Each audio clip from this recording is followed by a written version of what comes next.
Bangladesh premier league football বিপিএলে জিততে পারেনি ঢাকা আবাহনী। তারা ড্র করেছে পুলিশের সাথে। পুলিশ এফসির বিপক্ষে এই ম্যাচটি 1-1 গোলে তারা ড্র করেছে।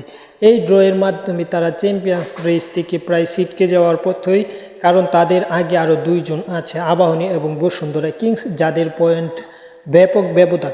এবং এই ম্যাচটিতে পুলিশের সাথে 1-1 গোলে ড্র করার মাধ্যমে পুলিশ পয়েন্ট টেবিলে আছে 4 নম্বরে, অপরদিকে এই ম্যাচটি ড্র করে ঢাকা আবাহনী পয়েন্ট টেবিলে 3 নম্বরে। তাই ম্যাচগুলো অত্যন্ত সুন্দর হয়েছে এবং আকর্ষণীয় একটি জমজমাট লড়াই হয়েছে। এই ম্যাচটি যদি হয়তো জিততে পারত পুলিশ, তাহলে হয়তো পয়েন্ট টেবিলের সমতা কমাতে সমতায় ফিরতে পারত পুলিশ, কারণ পয়েন্ট টেবিলে 22 পয়েন্ট পুলিশের এবং 25 পয়েন্ট থেকে 1 পয়েন্ট নিয়ে 26 পয়েন্ট হয়েছে ঢাকা আবাহনী। সব কিছু মিলিয়ে অত্যন্ত সুন্দর একটি প্রতিদ্বন্দ্বীপূর্ণ ম্যাচ হয়েছে।